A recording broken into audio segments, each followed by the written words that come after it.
Computer introduction. First question करें, computer के central processing unit के संदर्भ में निम्नलिखित में से अलग को चुनिए। तो अलग के चुनना है CPU, arithmetic logic unit, control unit, arithmetic logic unit. तो इसमें कौन है? आउटपुट यूनिट है जो सेंट्रल प्रोसेसिंग के यूनिट के संदर्भ में अलग है। बाकी arithmetic, control unit, arithmetic logic ये सब क्या सीपीयू, लेकिन आउटपुट यूनिट है जो अलग है।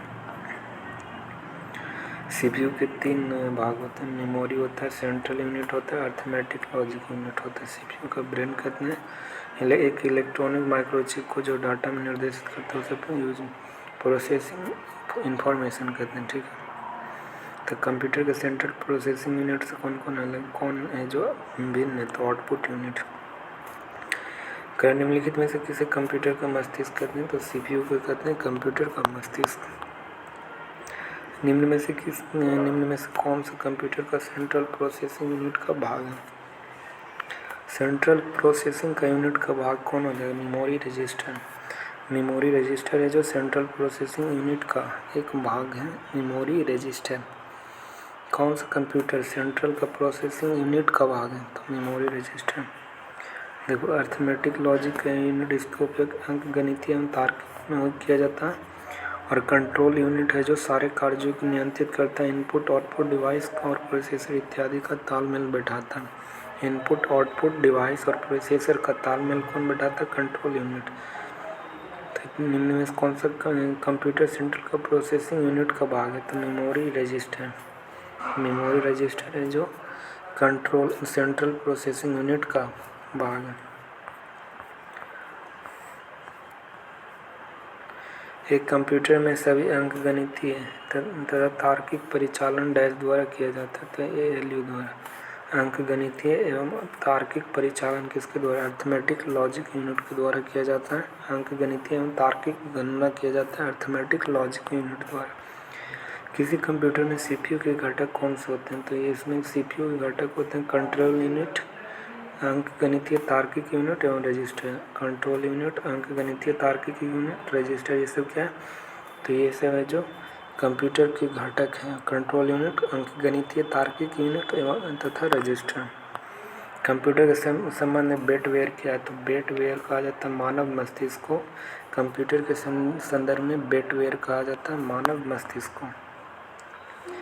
यह एक जैविक कंप्यूटर बेटवेयर है जो एक जैविक कंप्यूटर जिसका निर्माण जीवित न्यूरॉन की सहायता से किया जाता है। जैविक कंप्यूटर का निर्माण जीवित न्यूरॉन से किया जाता है। इसे कृत्रिम कार्बनिक ब्रेन या न्यूरो कंप्यूटर कहते हैं। जैविक कंप्यूटर को कृत्रिम कार्बनिक ब्रेन या न्यूरो कंप्यूटर का ब्रेन कहते हैं। ठीक है, जो प्रोग्राम एक सिस्टम के फंक्शन को दूसरे सिस्टम पर नकल करेगा उसे क्या कहते हैं? एमुलेटर कहते हैं। जो प्रोग्राम एक सिस्टम के फंक्शन से दूसरे सिस्टम पर नकल करे, एक सिस्टम से दूसरे सिस्टम पर नकल करेगा उसे क्या कहेंगे? तो एमुलेटर कहते हैं। जो प्रोग्राम एक सिस्टम के फंक्शन को एक दूसरे सिस्टम पर नकल करेगा उन्हें क्या कहते हैं?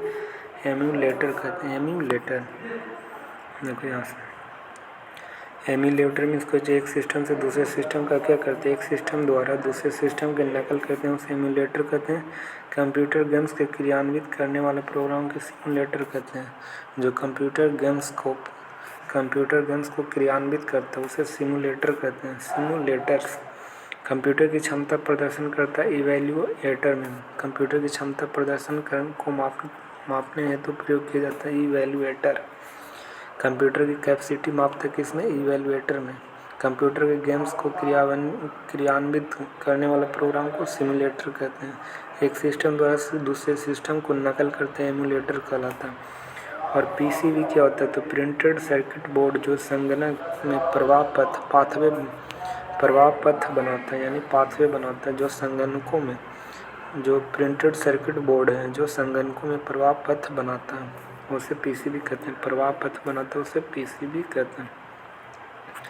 कंप्यूटर प्रौद्योगिकी क्षेत्र में विशालकाय कंपनी इंटेल का मुख्यालय कहाँ स्थित है? तो कैलिफोर्निया। इंटेल का मुख्यालय कैलिफोर्निया में। इंटेल का मुख्यालय कैलिफोर्निया में। 1968 में अमेरिकी इंजीनियर रॉबर्ट नोयस और गॉर्डन मूर द्वारा इंटेल की स्थापना किए थे। रॉबर्ट नोयस और गार्डन मूर के द्वारा। विश्व के सबसे बड़े सेमीकंडक्टर निर्माता कंपनी है इंटेल। इंटेल ने माइक्रो प्रोसेसर बनाना चालू किया है। इसका मुख्यालय कैलिफोर्निया में। इंटेल का मुख्यालय कैलिफोर्निया में। सीपीयू शेड्यूलर को और किस नाम से जानते हैं? सीपीयू शेड्यूलर को किस नाम से जानते हैं? शॉर्ट टर्म शेड्यूलर के नाम से। सीपीयू शेड्यूलर को किस नाम से जानते हैं? तो शॉर्ट टर्म शेड्यूलर के रूप में। सीपीयू को शेड्यूलर के नाम से और नाम से क्या जानते हैं? शॉर्ट शेड्यूलर के नाम से। शॉर्ट नाम है सीपीयू का, शॉर्ट शेड्यूलर। डैश कंप्यूटर की मेमोरी अर्थमेटिक लॉजिक यूनिट और इनपुट डिवाइस को बताता है कि किसी कार्यक्रम का इंस्ट्रक्शन को कैसे प्रतिक्रिया देना है। तो ये कंट्रोल यूनिट है जो कंट्रोल यूनिट कंप्यूटर का मेमोरी जो अर्थमेटिक लॉजिक यूनिट और इनपुट डिवाइस को बताता है और किसी कार्यक्रम को इंस्ट्रक्शन को कैसे प्रतिक्रिया देता है। तो कंट्रोल यूनिट है जो हर घटक को मैनेज करता है। कंट्रोल यूनिट क्या करता है? तो हर घटक को मैनेज करता है और इनपुट और आउटपुट क्रियाओं का नियंत्रित करता है। कौन इनपुट और आउटपुट का नियंत्रित करता है? Control unit. साथ ही ये अर्थमेटिक लॉजिक यूनिट या मेमोरी के बीच डाटा का आदान प्रदान करता है। अर्थमेटिक लॉजिक एवं मेमोरी के बीच डाटा का आदान प्रदान कौन करता है? तो ये कंट्रोल यूनिट करता है। सीपीयू के यह भाग है जो इस बात को तय करता है कि प्रोग्राम किस प्रकार से रन होगा। कंट्रोल यूनिट सीपीयू से डायरेक्ट जुड़ा होता है। कंट्रोल यूनिट सीपीयू से डायरेक्ट जुड़ा होता है। Computer memory arithmetic logic unit और इनपुट और आउटपुट डिवाइस एक दूसरे से जुड़े होते हैं। कंप्यूटर में मेमोरी अर्थमेटिक लॉजिक और इनपुट आउटपुट डिवाइस जो एक दूसरे से क्या होते हैं? जुड़े रहते हैं। एएलयू कंप्यूटर के डैश का एक हिस्सा है। तो ये प्रोसेसर है। अर्थमेटिक लॉजिक यूनिट क्या है? तो एक प्रोसेसर है। जो डाटा प्रोसेसिंग का वास्तविक नाम क्या है? तो डाटा प्रोसेसिंग का वास्तविक नाम क्या है? तो अर्थमेटिक लॉजिक यूनिट होता है। यह डाटा पर कंट्रोल यूनिट देश के अनुसार सभी प्रकार की गणितीय एवं तार्किक कार्यवाहियों में भाग लेती है। Arithmetic logic unit processed data को डैश के रूप में जानते हैं। तो जानकारी के रूप में प्रोसेस्ड डेटा को कहते हैं जानकारी के रूप में जाना जाता है। प्रोसेस्ड डेटा को जानकारी के रूप में जाना जाता है। करेक्ट कि कंप्यूटर में इनपुट के बाद जानकारी क्या कहलाती? तो आंकड़ा कहलाती। इनपुट के कंप्यूटर में इनपुट के बाद जानकारी क्या कहलाती? आंकड़ा कहलाती। कंप्यूटर डेटा कंप्यूटर द्वारा प्रोसेस या स्टोर की गई को जानकारी है। यह जानकारी टेक्स्ट, चित्र, audio clip, video clip, software program, अन्य प्रोग्राम के डाटा के रूप में हो सकता है। कंप्यूटर डेटा को कंप्यूटर के सीपीयू द्वारा प्रोसेस किया जाता है। कंप्यूटर डेटा को कंप्यूटर के सीपीयू द्वारा प्रोसेस किया जाता है। कंप्यूटर विज्ञान में डाटा पर खतरा उत्पन्न होता है जब कब होता है?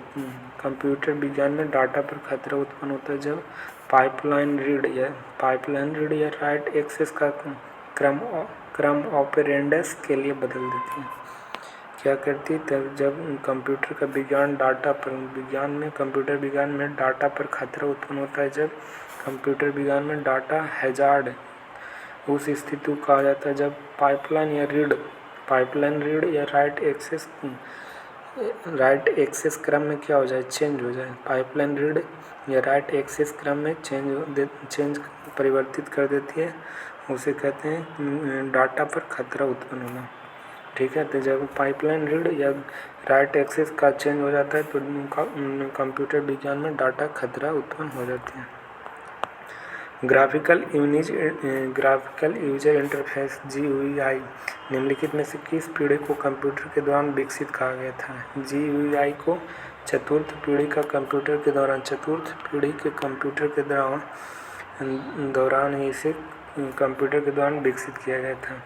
चतुर्थ पीढ़ी के दौरान GUI का फुल फॉर्म क्या होता है? Graphical user interface. GUI जो 1980 के दशक में शुरुआत में विकसित किया गया था और एप्पल के हिस्सा कंप्यूटर को आमतौर पर वास्तविक GUI वाली पहली PC माना जाता है। अधिकांश आधुनिक GUI माउस और कीबोर्ड दोनों में से इनपुट स्वीकार कर सकते हैं। GUI माउस और कीबोर्ड GUI जो माउस और कीबोर्ड दोनों इनपुट स्वीकार कर सकता है। परम है जो सुपर कंप्यूटर किस पीढ़ी का जनरेशन था? तो ये 5वीं पीढ़ी का जनरेशन का था। परम कंप्यूटर 5वीं पीढ़ी का जनरेशन था। और परम कंप्यूटर 5वीं पीढ़ी जो प्रथम भारत के पुणे में प्रवेश संगठन विशासन सीडेक कंपनी द्वारा डिजाइन किया गया था। कंप्यूटर की किस पीढ़ी ने प्रोग्रामिंग भाषा के रूप में मशीन कोड का प्रयोग किया था? कंप्यूटर की किस पीढ़ी प्रोग्रामिंग भाषा के रूप में मशीन कोड के रूप में प्रयोग किया था? तो किस रूप में किया था? तो ये किया था प्रथम रूप में। कंप्यूटर की किस पीढ़ी ने प्रोग्रामिंग भाषा के रूप में मशीन कोड का प्रयोग किया? प्रोग्रामिंग भाषा के रूप में मशीन कोड का यूज़ किया था किस पीढ़ी में? तो प्रथम पीढ़ी में। जो परम है जो 5वीं पीढ़ी का कंप्यूटर है। कंप्यूटर का प्रथम पीढ़ी 1946 से 55 तक था। प्रथम इलेक्ट्रॉनिक कंप्यूटर क्या 1946 में अस्तित्व में? प्रथम इलेक्ट्रॉनिक कंप्यूटर कब अस्तित्व 1946 में, जिसका नाम इलेक्ट्रॉनिक न्यूमेरिकल इंटीग्रेटर था। Electronic numerical integrated and computer ENIAC था, जिसका आविष्कार जेपी एकर्ट और डब्ल्यू मैचेल और जेडब्ल्यू मैचेल ने किया था। इनेक का जो 1946 में स्थापना हुआ था। इनेक का full form electronic numerical integrated एंटीप्लेयर एंड कंप्यूटर। इसका एकॉर्ट और कौन किया था? मैचेल ने। इसका कंप्यूटर का वैक्यूम ट्यूब का उपयोग किया था। इस कंप्यूटर में वैक्यूम ट्यूब का उपयोग किया था। इस पीढ़ी में कंप्यूटर प्रोग्रामिंग भाषा के रूप में मशीनी भाषा तथा असेंबली भाषा में इस कंप्यूटर के में क्या किया गया था? तो प्रोग्रामिंग भाषा के रूप में मशीनी भाषा तथा असेंबली भाषा का प्रयोग किया गया था। कंप्यूटर की निम्नलिखित पीढ़ियों में से किसमें वैक्यूम ट्यूब का इस्तेमाल किया गया था? तो पहली पीढ़ी में क्या किया गया था? 1946 इनियक में पहली पीढ़ी इस कंप्यूटर में वैक्यूम ट्यूब का प्रयोग किया गया था। दूसरी पीढ़ी के कंप्यूटर 1955 से 64 में निम्न में कौन से बने थे? तो दूसरी में ट्रांजिस्टर था। दूसरी पीढ़ी में ट्रांजिस्टर था और पहली पीढ़ी में वैक्यूम ट्यूब था। देखो यहाँ पे सब पीढ़ी दिया। देखो प्रथम पीढ़ी जो 1946 से 55 में कंप्यूटर का प्रथम पीढ़ी जो शुरुआत कब हुआ था? 1942 में मानी जाती है, जिसका नाम था वैक्यूम ट्यूब जनरेशन में वैक्यूम ट्यूब टेक्नोलॉजी था। इसमें मशीनी भाषा में का प्रयोग किया गया था। इसमें मेमोरी के तौर पर चुंबकीय टेप एवं पंच कार्ड का प्रयोग किया गया था। पंच कार्ड और चुंबकीय टेप का प्रथम कंप्यूटर में यूज किया गया था और इसका प्रथम कंप्यूटर का शुरुआत हुआ था 1942 में, जो वैक्यूम ट्यूब पर आधारित था। और द्वितीय पीढ़ी का कंप्यूटर था जो 1956 से 64 तक मानी जाती है। और इस पीढ़ी में ट्रांजिस्टर का प्रयोग, जिसका विकास विलियम शॉकले ने किया था। द्वितीय पीढ़ी का कंप्यूटर का विकास कब हुआ था? 1955 से 64 के बीच में। इसका कौन किया था? विलियम शॉकले ने 1947 में किया था। विलियम शॉकले के द्वारा 1947 में किया गया था। और इसमें असेंबली भाषा का प्रयोग किया गया था। इसमें मेमोरी के तौर पर चुंबकीय टेप का प्रयोग किया गया था। तृतीय पीढ़ी का कंप्यूटर, जो कंप्यूटर का तृतीय पीढ़ी में कब आया था? 1964 में मानी जाती है। जनरेशन में आईसी का प्रयोग किया था। तृतीय पीढ़ी में आईसी यानी इंटीग्रेटेड सर्किट का। और इसमें दूसरा में क्या था? तो दूसरा में चुंबकीय टेप का। और इसमें इंटीग्रेटेड सर्किट का तृतीय में किया गया था 1964, 65, 55 और 1942, 55, 64। इसमें क्या था? चुंबकीय टेप और पंच कार्ड का। और दूसरा पीढ़ी में चुंबकीय टेप का और तीसरा में इंटीग्रेटेड सर्किट का, जो 1964 में था। निम्न में कौन भारत का विकसित सुपर कंप्यूटर है? तो परम युवा 2 है, जो भारत का सुपर कंप्यूटर 1980 के दशक में नई दिल्ली के सॉफ्टवेयर के लिए, बेंगलुरु हार्डवेयर के लिए फ्रेमवर्क पुणे में शुरू किया गया था। ठीक है, भारत द्वारा विकसित सुपर कंप्यूटर परम युवा 2 जो इसका, जबकि भारत का पहला सुपर कंप्यूटर परम 8000, लेकिन भारत द्वारा विकसित सुपर कंप्यूटर परम युवा 2 था। भारत द्वारा विकसित सुपर कंप्यूटर परम युवा 2 था, जबकि भारत का पहला सुपर कंप्यूटर था परम 8000। पेंटियम शब्द किससे संबंधित है? पेंटियम शब्द किससे संबंधित है? तो पेंटियम शब्द जो पेंटियम इंटेल और कार्पोर्ट का एक पर्सनल कंप्यूटर माइक्रो प्रोसेसर था। तो पेंटेर क्या है? तो पेंटेर एक माइक्रो प्रोसेसर था। पेंटियम क्या था? तो एक माइक्रो प्रोसेसर था जो इंटेल कंपनी के द्वारा, पेंटियम इंटेल कॉर्पोरेट का एक पर्सनल कंप्यूटर प्रोसेसर था। क्या था? प्रोसेसर था। इंटेल कॉर्पोरेटर का पर्सनल कंप्यूटर का प्रोसेसर था पेंटियम। 1965 से 75 के बीच में कौन सा युग था? तो द्वितीय था। 1965 में क्या था? तो 1965 में तृतीय था। 1942 में कौन सी थी? 1965 में था तृतीय था। और 1947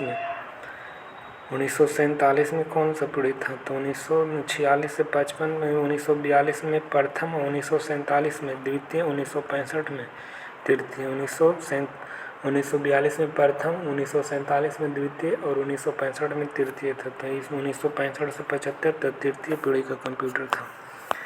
तृतीय पीढ़ी का जो 1965 से 75 था, इंटीग्रेटेड सर्किट का प्रयोग किया जाने वाला आईसी एकीकृत सर्किट टेक्सास इंस्ट्रूमेंट कंपनी के अभियंता किल्बी ने किया था। इंटीग्रेटेड सर्किट का विकास किसने किया था? तो टेक्सास इंस्ट्रूमेंट कंपनी के इंजीनियर थे कौन? जैक किल्बी के द्वारा इंटीग्रेटेड सर्किट का निर्माण किया गया था, जैक किल्बी के द्वारा। इस पीढ़ी के computer ICL 2903, ICL 1900, UNIVAC 1108, system 1360। Computer प्रथम एवं द्वितीय पीढ़ी कंप्यूटर अपेक्षा आकार तथा वजन में हल्का और अधिक विश्वसनीय था। सर्वप्रथम कंप्यूटर माउस की खोज किसने किया था? डगलस एंजल बर्ट के द्वारा। माउस का खोज किसके द्वारा? डगलस एंजल बर्ट के द्वारा। एक इंटीग्रेटेड सर्किट का सबसे महत्वपूर्ण फायदा क्या है? तो अत्यंत उच्च विश्वसनीयता। इंटीग्रेटेड सर्किट का सबसे महत्वपूर्ण फायदा क्या है? तो अत्यंत उच्च विश्वसनीयता हो जाती थी। इंटीग्रेटेड सर्किट का सबसे महत्वपूर्ण फायदा था। कंप्यूटर का जनक किसे माना जाता है? चार्ल्स बेबेज को कंप्यूटर का जनक माना जाता है। चार्ल्स बेबेज को माना था। 1834 में अंग्रेज के आविष्कारक चार्ल्स बेबेज ने डिफरेंस इंजन के बाद एनालिटिक इंजन बनाया था। चार्ल्स बेबेज ने डिफरेंस इंजन के बाद एनालिटिक इंजन, जिसमें चार्ल्स बेबेज ने कंसेप्ट का उपयोग कर पहला कंप्यूटर प्रोटोटाइप का निर्माण किया था। इस कारण से चार्ल्स बेबेज को कंप्यूटर का जन्मदाता कहते हैं। गणना करने के जनक के रूप में किसे जाना जाता है? तो चार्ल्स बेबेज को, यानी कंप्यूटिंग करने का जनक, कंप्यूटिंग गणना करने का जनक कहा जाता है चार्ल्स बेबेज को। सुपर कंप्यूटर एक श्रृंखला है जिसे पुणे के भारत के सेंटर फॉर डेवलपमेंट और एडवांस कंप्यूटिंग सीडेक के दौरान बनाया गया था। ठीक है ना? तो सीडेक क्या होता है? Centre for development and advance computing, centre for development and advance computing के द्वारा असेंबल किया गया था। कौन सा? परम को, जो भारत का प्रथम सुपर कंप्यूटर था, परम 10,000। अरिथमोमीटर का डैश का आविष्कार किया गया था। अरिथमोमीटर का आविष्कार किसने किया था? तो 1820 में चार्ल्स जेवियर के द्वारा। तो इसका राइट आंसर कहाँ गया? चार्ल्स जेवियर थॉमस के द्वारा 1820 में अरिथमोमीटर का आविष्कार किया गया था, चार्ल्स जेवियर थॉमस के द्वारा। थॉमस के द्वारा अरिथमोमीटर का प्रयोग किया गया था। प्रथम डिजिटल मैकेनिकल कैलकुलेटर था अरिथमोमीटर। प्रथम डिजिटल मैकेनिकल कैलकुलेटर का प्रयोग किया गया था अरिथमोमीटर का।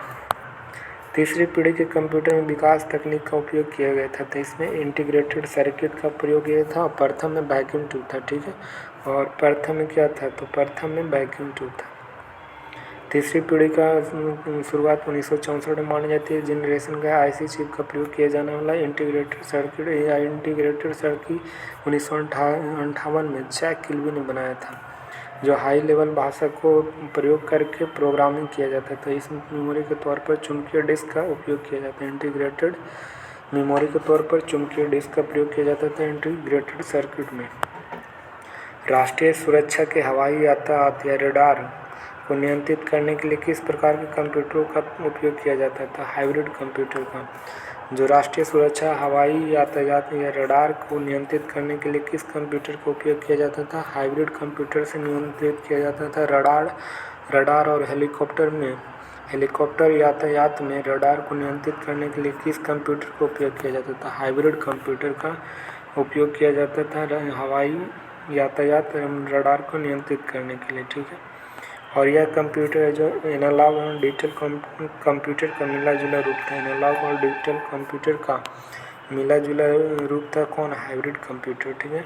एनालॉग कंप्यूटर का प्रयोग भौतिक इकाइयों को माप कर उनको अंकों में बदल दिया जाता था। भौतिक इकाई को अंकों में बदलता था कौन? तो एनालॉग कंप्यूटर। भौतिक इकाई को अंकों में बदलता था एनालॉग कंप्यूटर। इनमें कंप्यूटर्स का मुख्य प्रयोग विज्ञान एवं इंजीनियरिंग क्षेत्र में, हॉस्पिटल में मरीज के हार्ट बीट मापने तथा ब्लड प्रेशर का हार्ट बीट मापने तथा ब्लड प्रेशर करने के लिए हाइब्रिड कंप्यूटर का ही प्रयोग किया जाता है। हार्ट बीट मापने, ब्लड प्रेशर के मापने के लिए कौन सा कंप्यूटर? हाइब्रिड कंप्यूटर का। और रडार के लिए कौन होता है? हाइब्रिड कंप्यूटर का। और इसमें क्या किया गया था? तो इसमें क्या किया गया था? तो इसमें भौतिक इकाइयों को माप कर क्या करता है? तो हाइब्रिड कंप्यूटर में भौतिक इकाई को माप कर अंकों में बदलने के लिए प्रयोग किया जाता था एनालॉग कंप्यूटर को। पहला electronic numerical integrated and computer का पहला programmable general purpose of electronic digital computer निम्नलिखित में से किस देश के द्वारा विकसित किया गया था? तो पहला इलेक्ट्रॉनिक न्यूमेरिकल ENIAC का विकास किसके द्वारा किया गया था? तो ENIAC का विकास किया गया था पहली बार ये किया गया था अमेरिका के द्वारा। ENIAC कंप्यूटर, जो ENIAC का फुल फॉर्म क्या होता है? तो इलेक्ट्रॉनिक न्यूमेरिकल इंटीग्रेटेड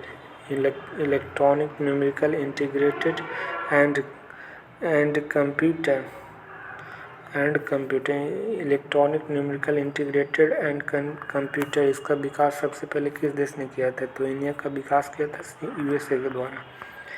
USA के द्वारा करा अमेरिका द्वारा द्वितीय विश्व युद्ध के दौरान निर्मित पहला प्रोग्रामेबल समान उद्देश्य वाला इलेक्ट्रॉनिक डिजिटल कंप्यूटर कौन सा था? तो ENIAC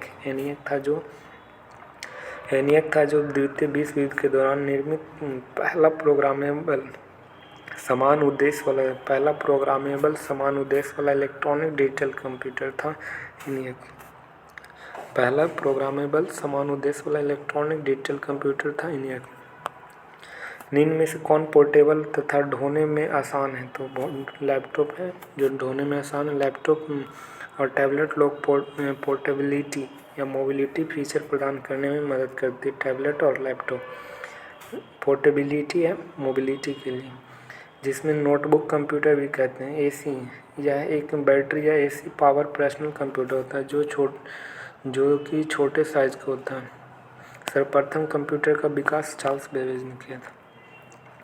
पहला माइक्रोप्रोसेसर 4004 किस कंपनी द्वारा बनाया गया था? तो इंटेल कॉर्पोरेशन द्वारा। पहला माइक्रोप्रोसेसर 4004 किस कंपनी द्वारा? तो इंटेल कॉर्पोरेशन के द्वारा बनाया गया था। पहला माइक्रोप्रोसेसर 4004 इंटेल कंपनी द्वारा बनाया था। इस प्रोसेसर का आविष्कार 1969 में किया था, जो एक बिट प्रोसेसर और 2300 ट्रांजिस्टर से मिलकर बना था। 4 बिट प्रोसेसर और 2300 ट्रांजिस्टरों से मिलकर बना था पहला माइक्रोप्रोसेसर 4004, जो किसके द्वारा? इंटेल कॉर्पोरेशन के द्वारा बनाया गया था 1969 में। ट्रांजिस्टर कंप्यूटर का दूसरा नाम क्या था? तो दूसरी ट्रांजिस्टर है जो दूसरी पीढ़ी का। और पहला पीढ़ी में क्या था? तो चुंबकीय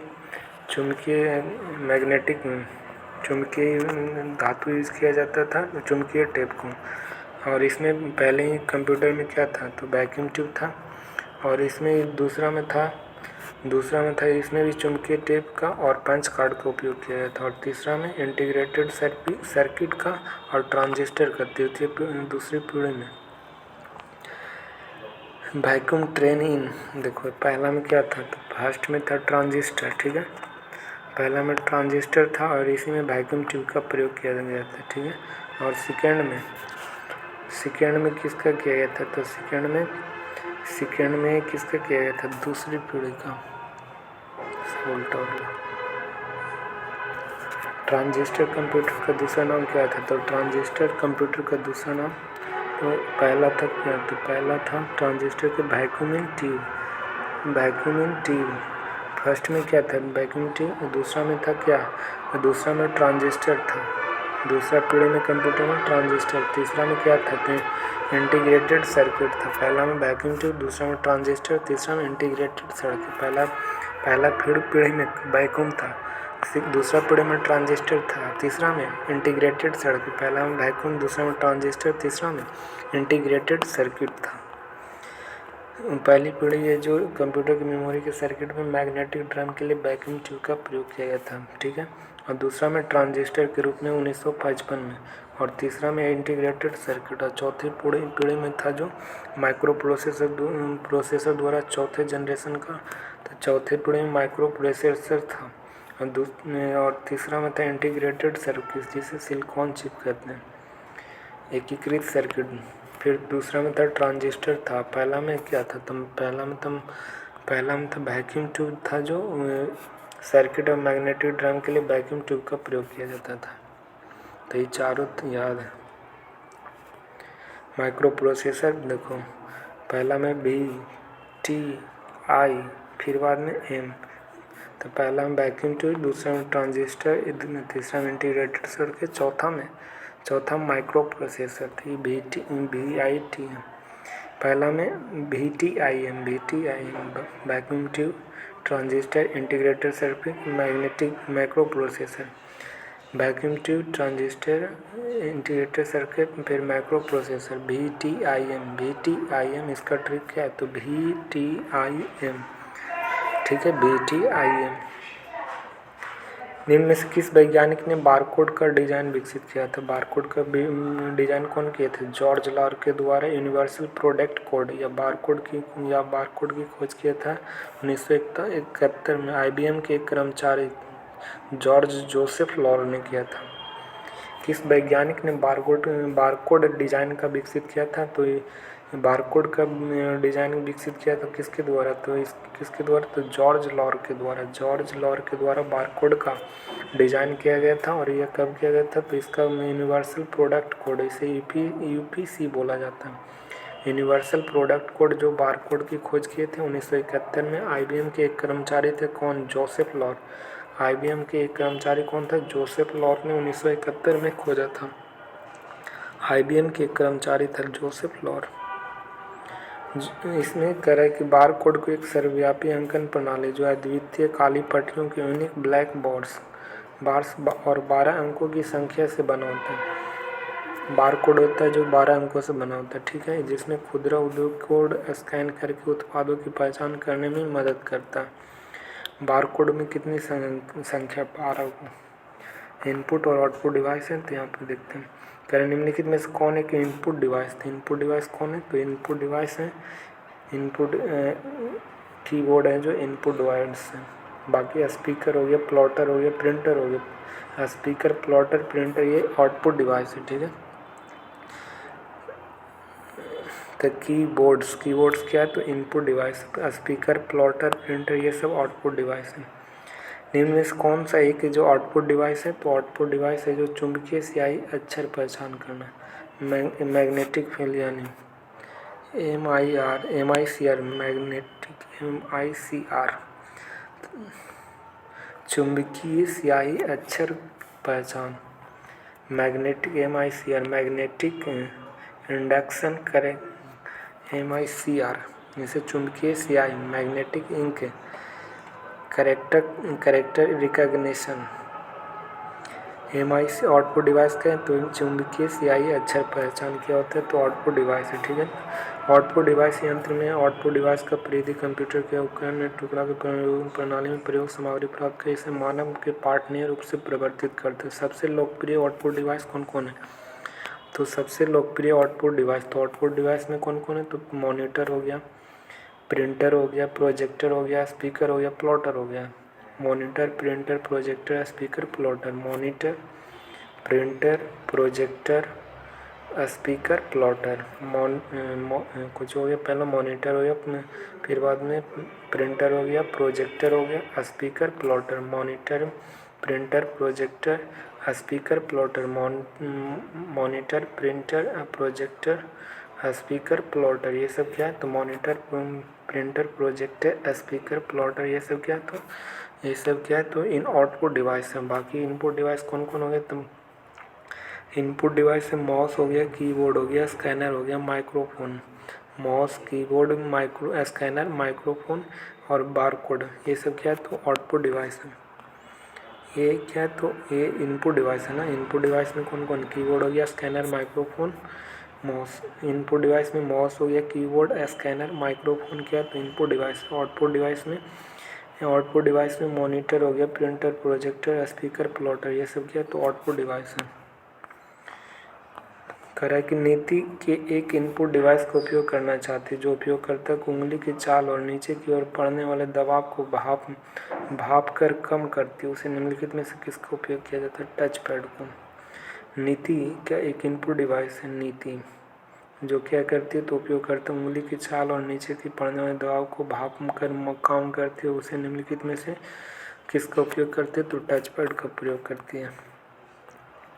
निम्न में से कौन इनपुट डिवाइस थे, इनपुट डिवाइस कौन कौन है तो इनपुट डिवाइस है, स्कैनर इनपुट डिवाइस है, स्पीकर आउटपुट डिवाइस है, प्रोजेक्टर भी आउटपुट डिवाइस है, मॉनिटर भी आउटपुट है, स्कैनर इसमें हो जाएगा। बाकी स्पीकर हो गया, प्लॉटर हो गया, प्रोजेक्टर हो गया, प्रिंटर हो गया, ये सब क्या है तो ये सब आउटपुट डिवाइस है। प्लॉटर क्या है तो प्लॉटर भी क्या आउटपुट डिवाइस है। प्लॉटर क्या है तो आउटपुट डिवाइस है। स्कैनर का है तो input device, plotter output device है।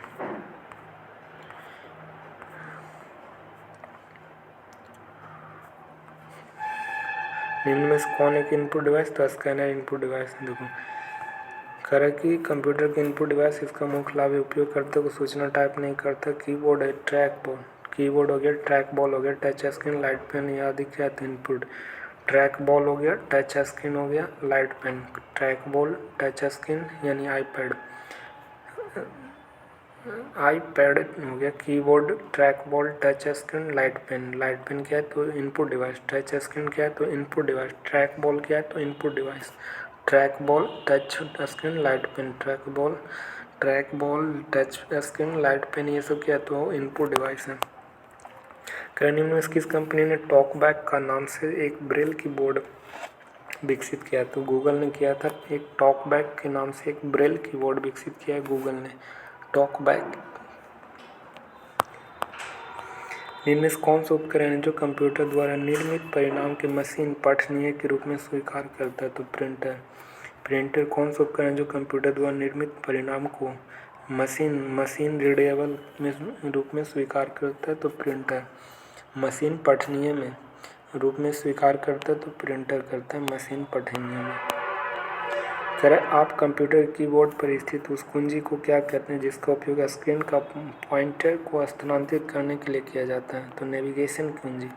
कीबोर्ड पर स्थित उस कुंजी को क्या कहते हैं जिसका उपयोग स्क्रीन पर पॉइंटर को स्थानांतरित करने के लिए किया जाता है तो नेविगेशन कुंजी का। कीबोर्ड पर स्थित कुंजी को क्या कहते हैं जिसका स्क्रीन पर पॉइंटर को स्थानांतरित करते हैं। स्क्रीन पर पॉइंटर को स्थानांतरित कौन करते हैं तो नेविगेशन कुंजी। स्क्रीन पर पॉइंटर को स्थानांतरित कौन करती है तो नेविगेशन कुंजी क्या करती है, स्थानांतरित करती है। निम्न में से किसमें एक इलेक्ट्रॉनिक लेखन क्षेत्र और एक पेन होता है और उसे इसके साथ कार्य करता है तो किसमें करता है तो इसका हो जाएगा टैबलेट। कौन सा tablet, graphics tablet. Graphics tablet में क्या होता है, इसमें किसमें एक इलेक्ट्रॉनिक लेखन क्षेत्र और एक पेन होता है तो ग्राफिक्स टैबलेट में क्या होता है तो एक इलेक्ट्रॉनिक लेखन क्षेत्र और एक पेन होता है और इसके साथ कार्य करते हैं, ग्राफिक्स टैबलेट कहते हैं उसे। ग्राफिक्स टैबलेट है जो एक प्रकार का मोबाइल कंप्यूटर है जिसमें फ्लैट टच स्क्रीन और इंटीग्रेट किया जाता है। फ्लैट टच स्क्रीन को इंटीग्रेट किया जाता है और इसमें ऑनलाइन वर्चुअल कीबोर्ड का प्रयोग किया जाता है। इसमें लिखने के लिए वैकल्पिक डिजिटल पेन का भी विकल्प दिया जाता है जिसमें पैसिव स्टाइल पेन भी कहते हैं। Passive style pen, digital pen को पैसिव स्टाइल पेन कहते हैं। विंडोज 10 पर वॉल्यूम बढ़ाने के लिए किस कुंजी का प्रयोग किया जाता है तो विंडोज 10 पर वॉल्यूम बढ़ाने के लिए F8 का, किसका, विंडोज 10 के लिए वॉल्यूम बढ़ाने के लिए F8 का प्रयोग किया करते हैं। और कंप्यूटर के कीबोर्ड में सबसे ऊपर F1 से लेकर F12 में कुंजियाँ होती हैं जो फंक्शन की कहलाती हैं और विंडोज 10 है जो माइक्रोसॉफ्ट का एक नया संस्करण आधार पर संचालित है। F8 है जो F8 कुंजी है जो वॉल्यूम बढ़ाने के लिए प्रयोग किया जाता है, F8 का वॉल्यूम बढ़ाने के लिए। कंप्यूटर कीबोर्ड में शिफ्ट और एल्ट कुंजी डैश के उदाहरण के लिए होते हैं तो मॉडिफायर कुंजियाँ होती हैं। शिफ्ट और एल्ट क्या है तो मॉडिफायर की है, तो शिफ्ट और एल्ट। शिफ्ट और एल्ट क्या है तो मॉडिफायर की है। कर मॉडिफायर कुंजी में 3 प्रकार की कुंजी होते हैं, एक शिफ्ट होते हैं, एक अल्ट होते हैं, एक कंट्रोल होते हैं। इन कुंजी को अकेले दबाने से कुछ कार्य नहीं होता, परंतु जब इनके कुछ की के साथ अन्य कुंजियों के साथ होता है तो यह इनपुट को बदल देता है। क्या करता है, इनपुट को बदल देता है। तो शिफ्ट कंट्रोल और अल्ट कंट्रोल ये क्या है तो मॉडिफायर की है। शिफ्ट अल्ट कंट्रोल क्या है तो मॉडिफायर की है। करेक्ट कंप्यूटर में आप कंप्यूटर का गेम और सहायक तकनीक के जॉयस्टिक का उपयोग किया जाता है, तो जॉयस्टिक का प्रयोग किया जाता है कर्सर कंट्रोल के लिए। इनपुट जॉयस्टिक क्या है तो इनपुट है, जॉयस्टिक कौन से तो इनपुट है। कह रहा है कि कंप्यूटर में आप कंप्यूटर गेम और सहायक तकनीक के लिए जॉयस्टिक का उपयोग कहाँ करेंगे तो जॉयस्टिक का प्रयोग करेंगे कर्सर और कंट्रोल के लिए। जॉयस्टिक का प्रयोग कहाँ किया जाता है कंप्यूटर गेम में तो कर्सर कंट्रोल करने के लिए। कर्सर कंट्रोल करने के लिए जॉयस्टिक का प्रयोग किया जाता है। इनपुट के उपकरण के 2 कंप्यूटर के डाटा अथवा निर्देश करने के लिए किया जाता है समानता। इनपुट उपकरणों के 2 भाग होते हैं, टेक्स्ट इनपुट के डिवाइस। ये उपकरण होते हैं जिनका उपयोग कंप्यूटर के टेक्स्ट के इनपुट करने के लिए किया जाता है, जैसे keyboard MICR OCR। Keyboard MICR OCR क्या है तो इनपुट डिवाइस है, और जो क्या करते हैं तो ये उपकरण को प्रयोग में कंप्यूटर में टेक्स्ट को इनपुट करने के लिए किया जाता है। कीबोर्ड MICR OCR ये से क्या है तो इनपुट डिवाइस है। वे उपकरण होते हैं जो मॉनिटर स्क्रीन के कर्सर के कंट्रोल करने के लिए पॉइंट करने के लिए किया जाता है। माउस लाइट फोन और जॉयस्टिक। माउस लाइट फोन और जॉयस्टिक क्या है तो कर्सर कंट्रोल करने के लिए, मॉनिटर को कर्सर कंट्रोल करने के लिए और पॉइंट करने के लिए प्रयोग किया जाता है माउस लाइट फोन और जॉयस्टिक का। ठीक है, तो ये सभी क्या है तो कीबोर्ड हो गया, MICR हो गया, OCR हो गया, माउस हो गया, लाइट पेन हो गया, जॉयस्टिक हो गया, ये सब क्या है तो टेक्स्ट इनपुट डिवाइस में कौन कौन आता है MICR OCR। और कर्सर कंट्रोल डिवाइस में माउस लाइट पेन जॉयस्टिक, ये सब क्या है तो ये सब इनपुट डिवाइस है। ठीक है, और लेकिन कर्सर कंट्रोल डिवाइस कौन सा वह इनपुट डिवाइस है जिसका उपयोग कागजी दस्तावेजों और विशेष रूप से चेकों की वैधता है कि लेजिटिमेसी या मैलिक कहते हैं यानी ओरिजिनलिटी को जांचने के लिए किया जाता है। तो magnetic ink character recognition. Magnetic ink character recognition को क्या करती है तो यह इनपुट डिवाइस है। MICR OCR क्या है तो इनपुट डिवाइस है जिसका उपयोग कागजी दस्तावेजों में विशेष रूप से चेक का वैधता और उसका मौलिकता को जांचने में प्रयोग किया जाता है। MICR का जो इनपुट डिवाइस है MICR OCR magnetic ink character recognition करे कि उस डिवाइस या प्रोग्राम को क्या कहते हैं जो कंप्यूटर के टेलीफोन या केबल लाइनों पर डेटा को संप्रेषित करने में सक्षम बनाता है। तो मॉडम है जो उस डिवाइस का प्रोग्राम को क्या कहते हैं जिसमें कंप्यूटर के टेलीफोन या केबल लाइनों पर डेटा को संप्रेषित करता है। कंप्यूटर के टेलीफोन या केबल की लाइनों पर क्या करती है तो डेटा को संप्रेषित करने में सक्षम बनाती है क्या तो कंप्यूटर के टेलीफोन या केबल की लाइनों पर डेटा को संप्रेषित करने में सक्षम बनाती है मोडम के अर्थ होता है मॉड्यूलेटर डीमॉड्यूलेटर। मोडम का फुल फॉर्म क्या होता है मॉड्यूलेटर डीमॉड्यूलेटर। मोडम एक प्रकार का हार्डवेयर डिवाइस है जिसका कंप्यूटर को केबल या टेलीफोन के माध्यम से डेटा भेजने के लिए किया जाता है। केबल या टेलीफोन के माध्यम से डेटा को भेजती है उसका यूज़ किया जाता है मोडम का। मोडम कंप्यूटर या राउटर को ब्रॉडबैंड नेटवर्क से जोड़ा जाता है। मोडम कंप्यूटर या राउटर को ब्रॉडबैंड नेटवर्क से जोड़ा जाता है और मोडम इंटरनेट के संचार का करने का कार्य किया जाता है। मोडम इंटरनेट का कार्य किया तो संचार करने के लिए, इंटरनेट को संचार करने के लिए। करें कौन सा ऑप्टिकल डिवाइस डिस्क का उदाहरण तो ऑप्टिकल डिस्क का क्या होता है PROM। इसका फुल फॉर्म क्या होता है तो इसका फुल फॉर्म PROM क्या होता है ऑप्टिकल डिस्क एक इलेक्ट्रॉनिक में डाटा स्टोरेज माध्यम है जिसमें लेजर किरणों के द्वारा डाटा को लिखा और पढ़ा जाता है। लेजर तकनीकी द्वारा लेजर किरणों के द्वारा डाटा को लिखा और पढ़ा जा सकता है। इसका मूल रूप से 1960 के दशक के अंत में जेम्स टी रसाल द्वारा बनाई गई थी। ऑप्टिकल डिस्क का उदाहरण नहीं है तो PROM ये नहीं है। बाकी ब्लू रे डिस्क, CD रोम, DVD ये सब क्या है तो ऑप्टिकल डिस्क है। ब्लू रे डिस्क, CD रोम और DVD ये सब क्या है तो ऑप्टिकल डिवाइस है, ऑप्टिकल डिवाइस। 1960 के दशक में जेम्स टी रसाव द्वारा बनाई गई थी पहली ऑप्टिकल डिस्क थी। ऑप्टिकल डिस्क का निर्माण पॉलीकार्बोनेट के प्रयोग से किया जाता है। ऑप्टिकल डिस्क का प्रयोग किसके द्वारा निर्माण किया जाता है तो पॉलीकार्बोनेट के उपयोग से। जैसे CD हो गया, DVD हो गया और क्या है तो CD का फुल फॉर्म क्या होता है कॉम्पैक्ट डिस्क और DVD का डिजिटल वर्सेटाइल डिस्क और ब्लू रे डिस्क ये सब क्या है तो ये सब है जो ऑप्टिकल डिस्क है। ऑप्टिकल डिस्क का आविष्कार पॉलीकार्बोनेट के उपयोग से किया था। कौन किए थे? जेम्स टी रसाल द्वारा कब किए थे तो 1960 में किए थे। तो DVD, CD रोम, ब्लू रे डिस्क क्या है तो ऑप्टिकल डिस्क है। बाकी PROM एक ऑप्टिकल डिस्क नहीं है। निम्न में से कौन सा कंप्यूटर का आउटपुट डिवाइस है तो प्लॉटर क्या है तो ऑप्टिक डिवाइस है। जॉयस्टिक स्कैनर क्या हो गया तो जॉयस्टिक स्कैनर, पेन ड्राइव ये सब क्या है तो इनपुट डिवाइस है। लेकिन प्लॉटर क्या है तो आउटपुट डिवाइस है। देखो आउटपुट डिवाइस में monitor, printer, plotter, projector, sound card या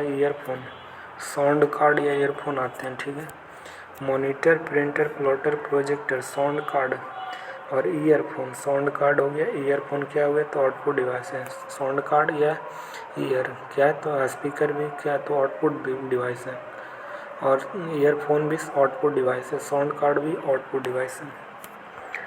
करें कि किसी भी दिशा में कंप्यूटर स्क्रीन पर किसी ऑब्जेक्ट को स्थानांतरित करने के लिए उपयोग किए जाने वाले निम्न में से कौन सा पॉइंटिंग डिवाइस है तो जॉयस्टिक है जो एक पॉइंटिंग डिवाइस है। किसी भी ऑब्जेक्ट कंप्यूटर स्क्रीन पर किसी भी ऑब्जेक्ट को स्थानांतरित यानी ट्रांसफ़र करने के लिए किया जाने वाला कौन सा पॉइंटिंग डिवाइस है तो जॉयस्टिक क्या है तो एक स्थानांतरित करने वाला उपयोग ऑब्जेक्ट को वस्तु को स्थानांतरित करने के लिए उपयोग किया जाने वाला एक पॉइंटिंग डिवाइस है क्या तो जॉयस्टिक। किसी दिशा में कंप्यूटर स्क्रीन पर ऑब्जेक्ट को स्थानांतरित करने के लिए जॉयस्टिक एक पॉइंटिंग डिवाइस है। जॉयस्टिक क्या है तो एक पॉइंटिंग डिवाइस, जॉयस्टिक एक इनपुट डिवाइस है। ठीक है, और प्लॉटर आउटपुट है। जॉयस्टिक क्या करता है तो कर्सर या पॉइंटर को नियंत्रित करने के लिए किया जाता है जॉयस्टिक का यूज। कंप्यूटर मॉनिटर को और किस नाम से जानते हैं तो VDEO के जानते हैं। कंप्यूटर मॉनिटर को और किस नाम से जाते हैं तो कंप्यूटर को मॉनिटर को किस नाम से तो कंप्यूटर मॉनिटर को VDEO यानी विजुअल डिस्प्ले यूनिट के नाम से जानते हैं। विजुअल डिस्प्ले यूनिट के नाम से जान जाते हैं VDEO को। ठीक है, और कंप्यूटर मॉनिटर को और किस नाम से जाने जाते हैं तो VDEO के नाम से जाना जाता है। और कंप्यूटर या अन्य इलेक्ट्रॉनिक डिवाइसेज द्वारा उत्पन्न वर्णन ग्राफिक्स के द्वारा होता है। डॉट मैट्रिक्स डैश एक प्रकार का है तो ये एक प्रकार का क्या है तो प्रिंटर है। डॉट मैट्रिक्स क्या है तो एक प्रकार का प्रिंटर है। डॉट मैट्रिक्स जो प्रिंटर का एक आउटपुट डिवाइस है। डॉट मैट्रिक्स प्रिंटर एक आउटपुट डिवाइस है जो कंप्यूटर की जानकारी प्राप्त करके कागज़ पर छापता है। तो डॉट मैट्रिक्स क्या है तो एक प्रिंटर है। यह डॉट मैट्रिक्स प्रिंटर का एक प्रकार है जो इम्पैक्ट प्रिंटर है। इसमें यह प्रिंटिंग करते समय बहुत शोर करता है और इस प्रिंटर का प्रिंट हेड में अनेक पिनों का एक मैट्रिक्स होता है। ये प्रत्येक पिन रिबन और कागज़ पर स्पर करके एक डॉट छपता है। उन्हें अनेक डॉट मिलकर एक कैरेक्टर बनते हैं। अनेक डॉट मिलकर क्या बनते हैं कैरेक्टर बनते हैं। तो डॉट मैट्रिक्स क्या है एक प्रिंटर। कंप्यूटर को निर्देश डैश से दिए जाते हैं तो ये इनपुट डिवाइस। कंप्यूटर का निर्देश इनपुट डिवाइस से दिए जाते हैं। निर्देश कंप्यूटर के निर्देश दिए जाते हैं इनपुट डिवाइस द्वारा दिए जाते हैं और इनसे निर्देश लेकर कंप्यूटर को उन प्रोग्रामों के अनुरूप कार्य करते हैं। इनपुट डिवाइस का उदाहरण कौन कौन है तो कीबोर्ड हो गया, माउस हो गया, जॉयस्टिक हो गया। प्लॉटर क्या तो आउटपुट है, जॉयस्टिक इनपुट हो गया। Keyboard, mouse, joystick, track ball, light pen, barcode. Track ball, barcode और लाइट पेन और कीबोर्ड, माउस, जॉयस्टिक क्या है तो ये सब क्या है तो ये सब कंप्यूटर का इनपुट डिवाइस है। कीबोर्ड हो गया, माउस हो गया, जॉयस्टिक एगो ट्रैक बॉल, एगो लाइट पेन, बारकोड। माउस तो कीबोर्ड माउस तो सब जानते हैं। Joystick, track ball, light pen, barcode reader. Joystick, track ball, light pen और बारकोड रीडर है जो ये क्या तो इनपुट यूनिट है, इनपुट डिवाइस है। इनमें में से कंप्यूटर का एक इनपुट डिवाइस कौन है तो इसमें स्पीकर हो गया आउटपुट, प्रिंटर भी आउटपुट, मॉनिटर भी आउटपुट। तो इसमें इनपुट हो गया स्कैनर, बारकोड और ट्रैक बॉल। स्कैनर हो गया। इनपुट में कौन कौन आएगा, तो इनपुट में होता है स्कैनर हो गया, बार कोड हो गया, ट्रैक बॉल हो गया, लाइट पेन हो गया, बार कोड रीडर हो गया, जॉयस्टिक हो गया, माउस कीबोर्ड क्या है, तो इनपुट डिवाइस है। निम्नलिखित में से क्या एक पोर्टेबल डिवाइस नहीं है, तो पोर्टेबल डिवाइस नहीं है तो लैपटॉप है, आईपैड है और थंब ड्राइव्स की क्या है। और डेस्कटॉप कंप्यूटर तो आउटपुट डिवाइस नहीं होगा। थंब ड्राइव्स डेस्कटॉप कंप्यूटर एक पर्सनल कंप्यूटर है जो डेस्क पर नीचे फिट बैठता है। लैपटॉप, आईपैड, थंब ड्राइव इत्यादि पोर्टेबल डिवाइस है, जबकि डेस्कटॉप कंप्यूटर के एक स्थान पर रहने के लिए डिजाइन किया जाता है, अर्थात यह पोर्टेबल डिवाइस नहीं है। निम्न में से कौन सॉफ्ट कॉपी डिवाइस नहीं है, तो सॉफ्ट कॉपी डिवाइस नहीं है तो प्लॉटर क्या है, तो सॉफ्ट कॉपी डिवाइस नहीं है प्लॉटर। मॉनिटर हो गया, प्रोजेक्टर हो गया, स्पीकर हो गया, ये सब क्या तो सॉफ्ट कॉपी डिवाइस है। सॉफ्ट कॉपी, हाँ।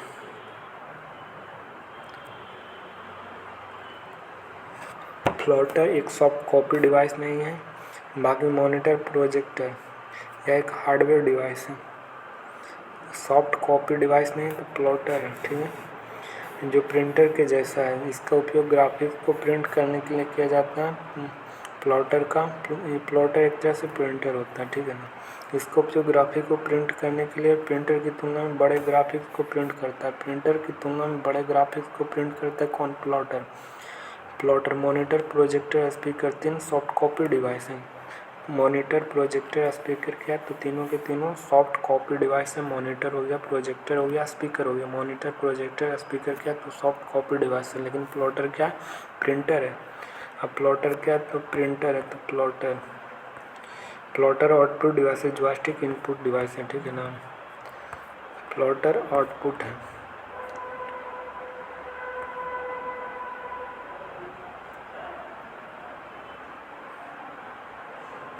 Joystick input.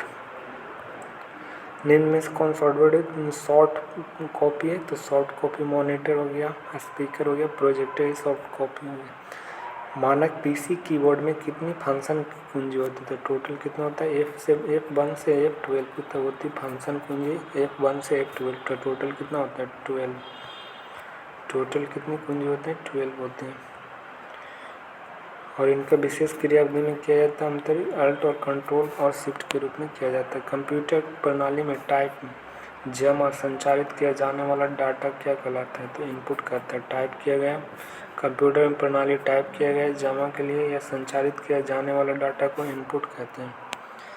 कंप्यूटर का अर्थ कंप्यूटर कुछ करना या देना। दूसरे शब्दों में जब कंप्यूटर एक डिवाइस से बाहर होता है, कमांड या सिग्नल प्राप्त होता है तो इस घटना को इनपुट कहते हैं। इसी प्रकार प्रणाली में टाइपिंग या जमा संचारित करने वाले किया जाने वाले डाटा को इनपुट कहते हैं। ट्रैक बॉल क्या है, तो ट्रैक बॉल हो गया इनपुट डिवाइस। कहाँ गया इनपुट डिवाइस, है ट्रैक बॉल हो गया, लाइट फोन हो गया, जॉयस्टिक हो गया, ये सब क्या है तो इनपुट डिवाइस है। और बार कोड क्या है, तो input device. Track ball, light phone, joystick और बार कोड रीडर क्या हो गया, तो इनपुट डिवाइस हो गया। Plotter output device. निम्न में से किस उपकरण का उपयोग कंप्यूटर के डेटा एंटर करने के लिए नहीं किया जाता है, तो मॉनिटर को डेटा एंटर करने के लिए नहीं किया जाता। माउस, कीबोर्ड, स्कैनर ये सब क्या है, तो डेटा को दर्ज करने के लिए प्रयोग किया जाता है, लेकिन मॉनिटर को नहीं प्रयोग किया जाता। कहते हैं मॉनिटर एक आउटपुट डिवाइस है जो टीवी की तरह होता है, जो सीपीयू के सभी सूचनाओं मॉनिटर के स्क्रीन में दिखता है। सबसे पहले कैथोड रे मॉनिटर का आविष्कार कार्ल फर्डिनेंड ब्राउन ने किया था। सबसे पहले कैथोड रे मॉनिटर का आविष्कार कौन किए थे, कैथोड रे मॉनिटर का, तो कार्ल फर्डिनेंड ब्राउन के द्वारा 1897 में किया गया था। 1897 में किया था कैथोड रे मॉनिटर का आविष्कार कार्ल फर्डिनेंड ब्राउन के द्वारा, ठीक है। फिर करेंगे सन 1897 में किया गया था। और एलसीडी, सीआरटी, ओलेड या प्लाज्मा मॉनिटर या ओलेड प्लाज्मा मॉनिटर या मॉनिटर के प्रकार के अंतर मॉनिटर का उपयोग डाटा एंटर करने के लिए नहीं किया जा सकता। माउस एक इनपुट डिवाइस है जो स्क्रीन पर भिन्न अभिन्न आइटम को चुनने में मदद करता है। कीबोर्ड की सहायता से टेक्स्ट लिखने में या निर्देश देने में किया जाता है लिखने या निर्देश देने के लिए कीबोर्ड के लिए, जो स्क्रीन पर भिन्न भिन्न आइटम को चुनते हैं, जो LCD, LED, CRT, OLED, plasma monitor, ये सब क्या तो ये आइटम को चुनने में मदद करती है।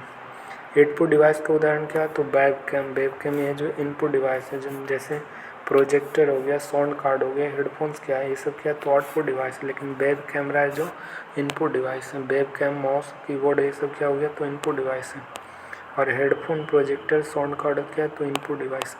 एक कंप्यूटर स्क्रीन का सबसे छोटा प्रकाशीय क्षेत्र क्या होता है तो इसका सबसे छोटा, एक कंप्यूटर स्क्रीन का सबसे छोटा प्रकाशीय क्षेत्र तो पिक्सल होता है। एक कंप्यूटर स्क्रीन का सबसे छोटा प्रकाशीय क्षेत्र क्या होता है तो पिक्सल होता है, पिक्सल।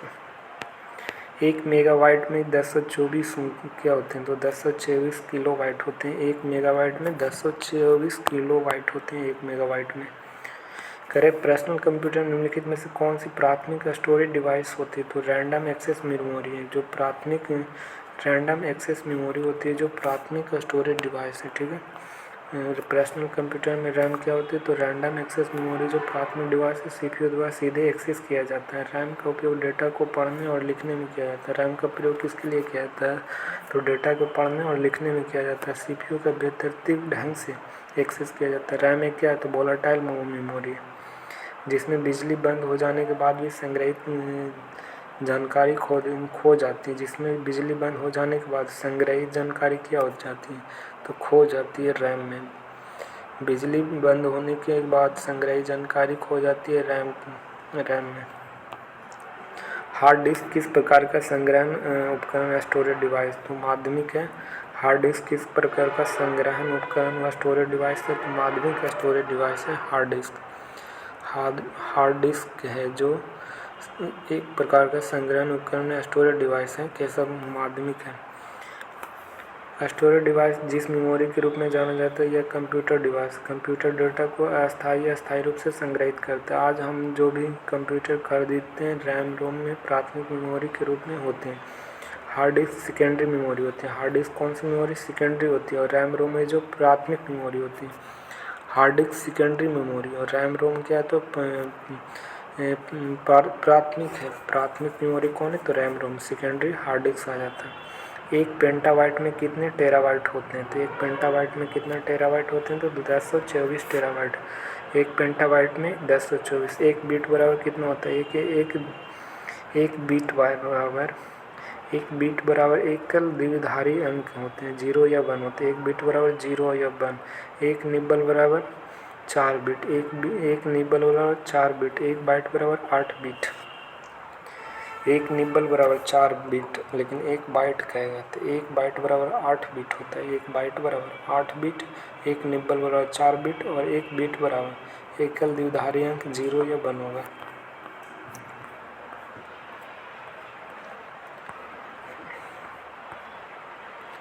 देखो यहाँ से सब याद हो जाएगा। एक बीट बराबर 1 या 0 हो जाएगा। एक बिट बराबर, एक निब्बल बिट बराबर कितना होता है 4 बिट्स। एक बाइट बराबर 8 बिट्स होता है। एक किलोबाइट बराबर 1024 बाइट।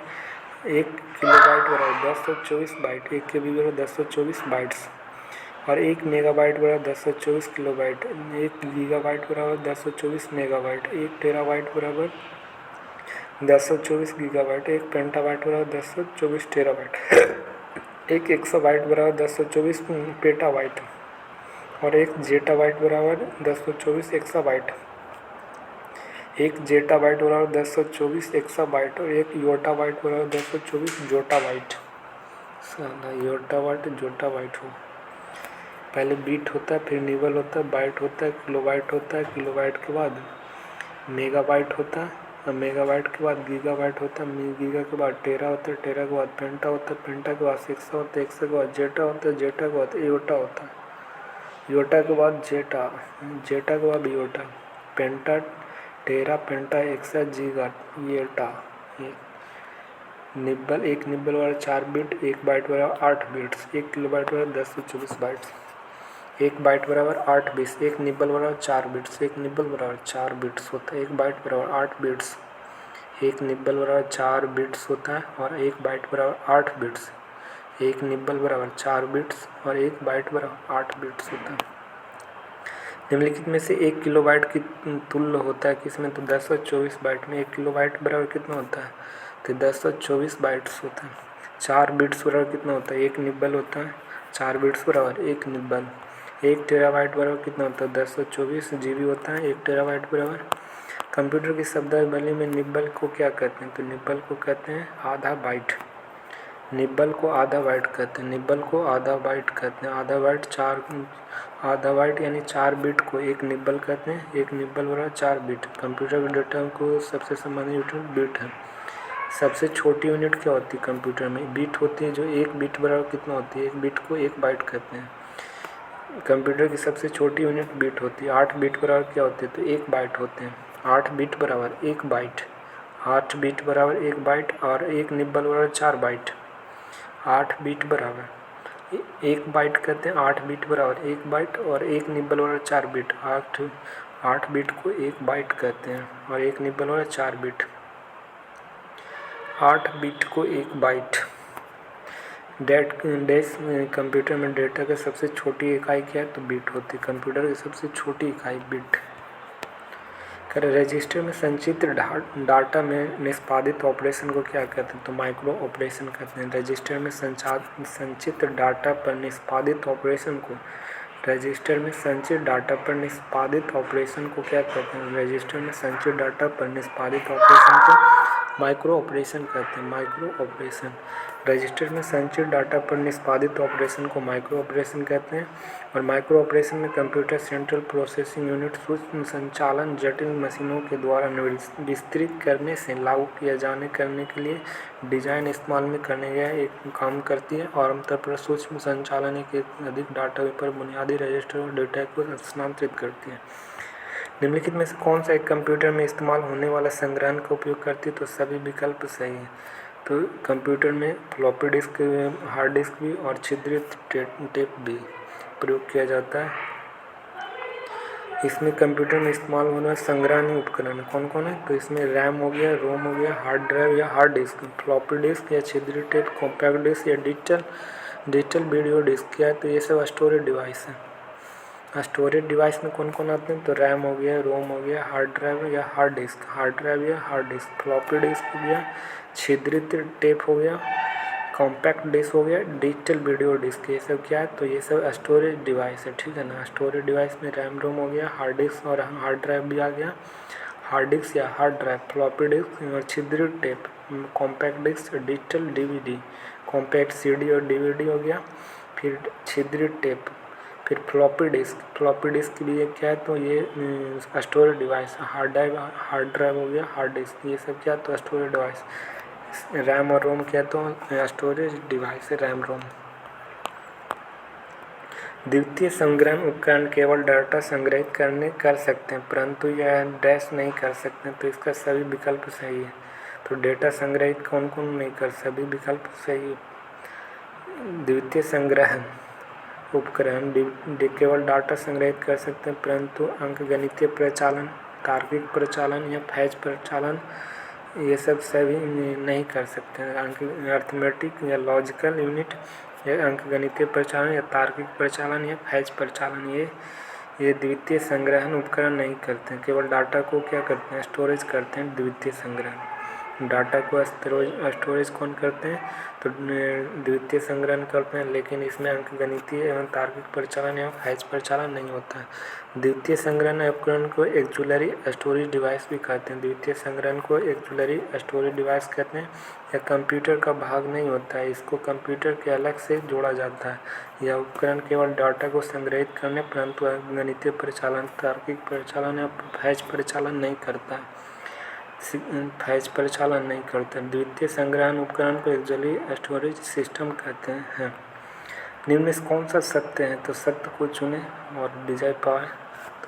कह रहा है कि प्राथमिक मेमोरी गैर परिवर्तनीय होती है, तो प्राथमिक मेमोरी गैर परिवर्तनीय होती है। कौन सा, रोम गैर परिवर्तनीय मेमोरी है। मतलब कह रहा है कि प्राथमिक मेमोरी दो प्रकार के होते हैं, एक रैम और रोम। जो प्राथमिक मेमोरी परिवर्तनीय एवं गैर परिवर्तनीय दोनों होते हैं। प्राथमिक मेमोरी क्या होते हैं, तो गैर परिवर्तनीय एवं परिवर्तनीय दोनों होते हैं। रैम रोम क्या है? तो परिवर्तनीय मेमोरी। तो कह रहे कौन सा सत्य है? तो रैम रोम हो गया जो गैर परिवर्तनीय मेमोरी है, यानी चेंज नहीं होगा, लेकिन रोम गैर परिवर्तनीय मेमोरी है। तो इसमें देखो प्राथमिक मेमोरी दो प्रकार की होती हैं, एक रैम रोम प्राथमिक मेमोरी परिवर्तनीय होते हैं और नॉन वोलेटाइल होते हैं, नॉन वोलेटाइल होते हैं। गैर परिवर्तनीय दोनों प्रकार के होते हैं। प्राथमिक मेमोरी परिवर्तनीय वोलेटाइल और नॉन वोलेटाइल दोनों होते हैं।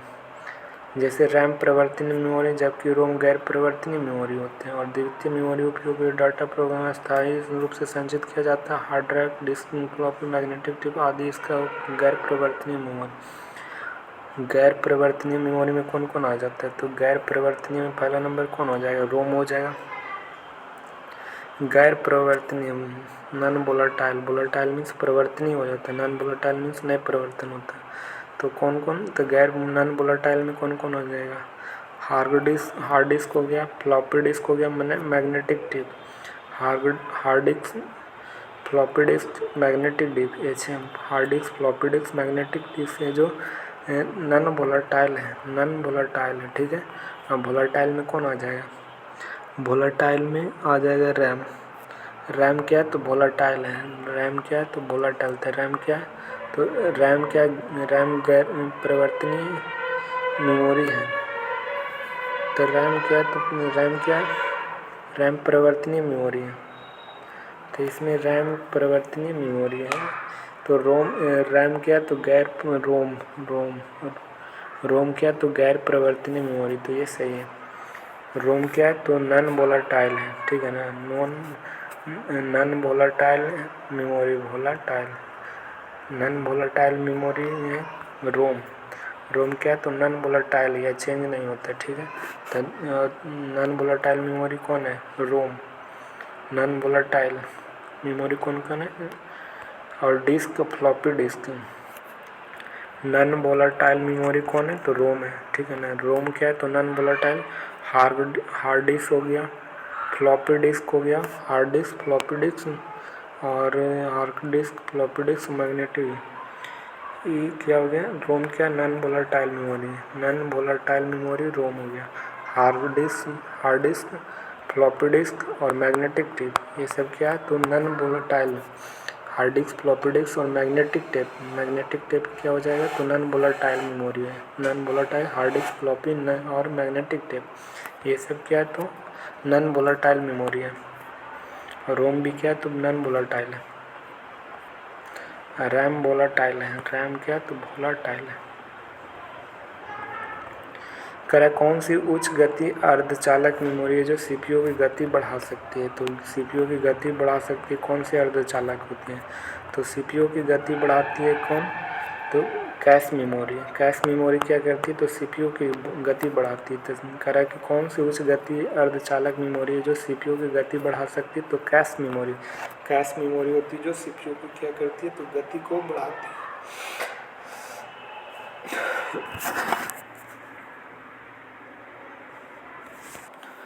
कैश मेमोरी है जो क्या करती? तो सीपीयू की गति बढ़ा सकती है। फिर कह रहा है कि कैश मेमोरी का सिद्धांत। कैश मेमोरी का सिद्धांत किस पर कार्य करती है? तो कैश मेमोरी का सिद्धांत किस पर कार्य करती है? तो रेफरेंस को स्थिति करने के लिए। कैश मेमोरी की सिद्धांत पर कार्य करती है तो रेफरेंस को स्थिति करने के लिए, यानी रेफरेंस को क्या करती है? स्टेबिलिटी करती है। रेफरेंस को स्टेबिलिटी कैश मेमोरी के सिद्धांत पर कार्य करती है, रेफरेंस की स्थिति को कार्य करती है। कैश मेमोरी किनके बीच क्रिया करती है? तो कैश मेमोरी सीपीयू और रैम के बीच कार्य करती है। कैश मेमोरी है जो किसके बीच कार्य करती है? तो सीपीयू हो गया और रैम के बीच कार्य करती है कैश मेमोरी। कैच में वर्ड को हटाते ही मुख्य मेमोरी को अद्यतन करने की विधि को क्या कहते हैं? तो इसको कहते हैं राइट बैक। मतलब कहते हैं कैच मेमोरी वर्ड को हटाते ही मुख्य मेमोरी के अद्यतन करने की विधि को राइट बैक कहते हैं। कैच में से वर्ड को हटाते ही मेमोरी के पीछे करने की विधि को राइट बैक कहते हैं। मेमोरी के अद्यतन पीछे करने की विधि को कैच वर्ड को हटाते ही मुख्य मेमोरी के अद्यतन पीछे करने की विधि को राइट बैक कहते हैं। कंप्यूटर प्रोसेसिंग यूनिट में पूल से प्रक्रमों को चुनता है और उन्हें क्रियान्वित करने के लिए मेमोरी को लोड करता है। तो जॉब शेड्यूलर क्या करता है? तो कंप्यूटर प्रोसेसिंग यूनिट में जॉब शेड्यूलर पूल से प्रक्रमों को चुनता है। जॉब शेड्यूलर पूल से क्या करता है? तो प्रक्रमों को चुनता है और उन्हें क्रियान्वित करने के लिए मेमोरी में लोड करता है। क्रियान्वित करने के लिए मेमोरी में लोड करता कौन? तो जॉब शेड्यूलर के द्वारा। कंप्यूटर प्रोसेसिंग में जॉब शेड्यूलर पूलों से प्रक्रमों को चुनता है। पूलों से क्या करता है? प्रक्रमों को चुनता है और क्रियान्वित करने के लिए मेमोरी में लोड करता है। ठीक है। सूचना प्रौद्योगिकी में एसोसिएटिव मेमोरी को क्या कहते हैं? तो कंटेंट एड्रेसेबल मेमोरी कहते हैं। सूचना प्रौद्योगिकी में एसोसिएटिव मेमोरी को क्या कहते हैं? तो एसोसिएटिव मेमोरी के क्या कहते हैं? तो कंटेंट एड्रेसेबल मेमोरी कहते हैं। एसोसिएटिव मेमोरी को कंटेंट एड्रेसेबल मेमोरी कहते हैं। एसोसिएटिव मेमोरी को क्या कहते हैं? तो कंटेंट एड्रेसेबल मेमोरी कहते हैं। एसोसिएटिव मेमोरी को कंटेंट एड्रेसेबल मेमोरी कहते हैं। जबकि सूचना को किसी निश्चित स्थान में सुरक्षित किया जाता है या निश्चित स्थान से प्राप्त किया जाता है, वह सूचना जिस स्थान पर सुरक्षित रहती है उस स्थान को एसोसिएटिव मेमोरी कहते हैं। कह रहा है कि जिस स्थान पर सूचना क्या रहती है? सुरक्षित रहती है, उसे एसोसिएटिव मेमोरी कहते हैं। निम्न में से किसमें है जो सभी फाइल या फोल्डर को एक्सेस किया जाता है और उसे मार्क करते हुए पूरे फाइल सिस्टम से गुजरना पड़ता है? जो क्या करता है? तो फाइल या फोल्डर एक्सेस किया जाता है जो उसे मार्क करते हुए पूरे फाइल सिस्टम से गुजरना पड़ता है, तो उसे क्या कहते हैं? तो उसे कचरा एकत्रीकरण कहते हैं। कचरा एकत्रीकरण। निम्नलिखित में से किसमें जो भी फाइल या फोल्डर एक्सेस किया जाता है, फाइल या फोल्डर को क्या करता है? एक्सेस किया जाता है, उसे मार्क करते हुए पूरे फाइल सिस्टम से गुजरना पड़ता है। मार्क करते हुए पूरे फाइल से गुजरना पड़ता है, उसे कहते हैं कचरा एकत्रीकरण। एक बिट डाटा के संग्रह करने के लिए किस सर्किट का प्रयोग करती है? तो फ्लिप फ्लॉप को। एक बिट डाटा के संग्रह के लिए किस सर्किट का उपयोग करता है? तो एक बिट डाटा को संग्रह करने के लिए किस सर्किट का प्रयोग करते हैं? फ्लिप फ्लॉप सर्किट का प्रयोग करते हैं। एक बिट डाटा संग्रह करने के लिए फ्लिप फ्लॉप सर्किट का प्रयोग करते हैं। इलेक्ट्रॉनिक में फ्लिप फ्लॉप एक अंकीय परिपथ है। क्या है? तो एक अंकीय परिपथ है जिसमें निर्गम की दो अस्थायी अवस्थाओं में से किसी एक पर बना रहता है। दो अस्थायी अवस्थाओं में से क्या करते हैं? एक पर बना रहता है। पेज फॉल्ट कब आता है? तो पेज फॉल्ट कब आता है? जब प्रोग्राम ऐसे पेज में पहुंचे जो उस समय मुख्य मेमोरी में ना हो। पेज फॉल्ट कब आता है? जब प्रोग्राम ऐसे पेज में पहुंचे जो उस समय मुख्य मेमोरी में ना हो, उसे पेज फॉल्ट कहते हैं। जब प्रोग्राम ऐसे पेज में पहुंचे जो उस समय मुख्य मेमोरी में ना हो, उसे पेज फॉल्ट कहते हैं। कंप्यूटर सिस्टम में पेज फॉल्ट की स्थिति में तब आती है जब प्रोग्राम के ऐसे पेज में पहुंचे जब उसमें मुख्य मेमोरी में ना हो, उसे पेज फॉल्ट कहते हैं। कर्नेल मेमोरी के आवंटन की एक नीति को क्या कहते हैं? तो स्लैब आवंटन कहते हैं। कर्नेल मेमोरी के आवंटन की एक नीति को स्लैब आवंटन कहते हैं। कर्नेल मेमोरी के आवंटन को क्या कहते हैं? तो स्लैब आवंटन कहते हैं। कर्नेल किसी ऑपरेटिंग सिस्टम का मूल बिंदु या आधारित संरचना वाला भाग होता है जो सॉफ्टवेयर या तथा हार्डवेयर के बीच क्या करती है? संबंध को स्थापित करती है। सॉफ्टवेयर और हार्डवेयर के बीच कौन संबंध को स्थापित करती है? कर्नेल। कर्नेल क्या है? तो ऑपरेटिंग सिस्टम है। ऑपरेटिंग सिस्टम है। ठीक है। पूरा ऑपरेटिंग सिस्टम कर्नेल पर आधारित है। इसे सॉफ्टवेयर का सोर्स कोड भी कहते हैं। पूरा ऑपरेटिंग सिस्टम कर्नेल पर आधारित होते हैं, इसे सॉफ्टवेयर कोर्स कहते हैं। ठीक है ना। कारण निम्न में कौन सी कंप्यूटर अस्थायी मेमोरी है? तो रैम है जो अस्थायी है। सेकेंडरी मेमोरी, कैश मेमोरी, रोम, ये सब क्या? तो ये सेकेंडरी मेमोरी, कैश मेमोरी, रोम क्या? तो अस्थायी है, लेकिन रैम क्या? तो अस्थायी मेमोरी है। रैंडम एक्सेस मेमोरी, जिसका डाटा संग्रहण के रूप में किया जाता है, कंप्यूटर का एक अस्थायी मेमोरी या एकीकृत के रूप में संग्रहित डाटा को किसी भी क्रम में एक्सेस होने की अनुमति प्रदान करता है। रैम डाटा का कोई भी हिस्सा अपनी भौतिक स्थिति चाहे यह डाटा पिछले हिस्सों से समान न हो। ठीक है। अगर सिस्टम आवृत्ति पर काम करता है तो SD रैम आजकल सबसे प्रयुक्त होता है। एक ऐसे प्रकार का कंप्यूटर डाटा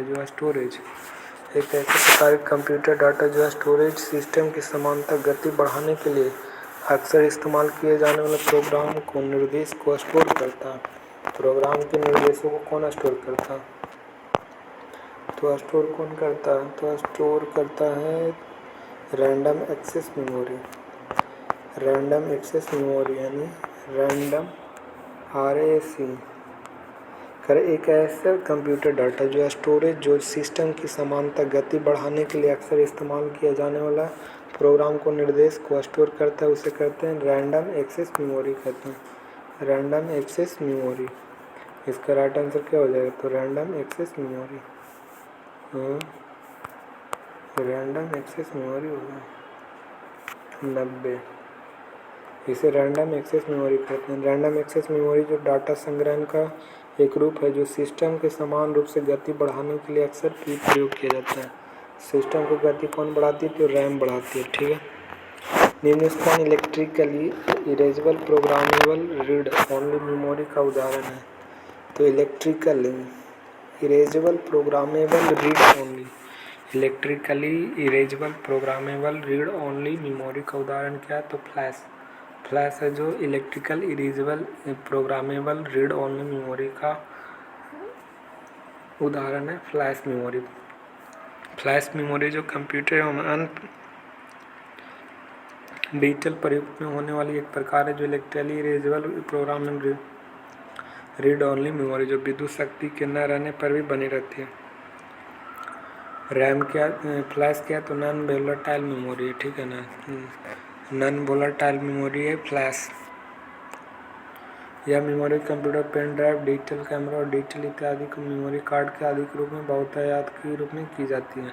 एक प्रकार के EEE-PROM है, किंतु बड़े बड़े ब्लॉक्स में मिटाया या इरेज प्रोग्राम में किया जाता है, जबकि साधारण EEPROM एक बाइट करके ही मिटाया जा सकता है, प्रोग्राम किया जाता है और इस कारण इस पर आंकड़े लिखना अपेक्षाकृत कम समय लगता है।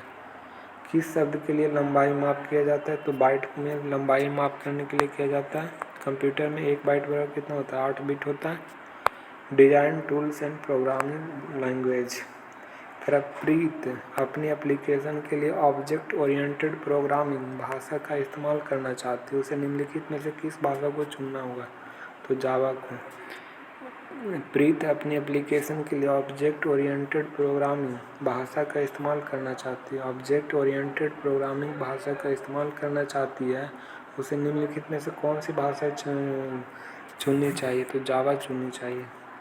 किसी भी एप्लीकेशन के लिए क्या करनी चाहिए? तो उसका भाषा सबसे पहले जावा चुनना पड़ता है। प्रीत अपनी एप्लीकेशन के लिए ऑब्जेक्ट ओरिएंटेड प्रोग्रामिंग भाषा का उपयोग करना चाहती तो उसे जावा भाषा की। ऑब्जेक्ट ओरिएंटेड प्रोग्रामिंग भाषा एक ऐसी प्रोग्राम भाषा है जिसका निर्माण क्लास और ऑब्जेक्ट के निर्माण में किया जाता है। इस प्रकार के प्रोग्रामिंग अधिक उपयोगी, सुरक्षित और आधुनिक होती है। इस भाषा के अंतर्गत C++, C#, पाइथन और रूबी आदि शामिल है। प्रोग्रामिंग भाषा कौन कौन? C++, C#, पाइथन, रूबी आदि की है। तो एक भाषा है पाइथन, रूबी।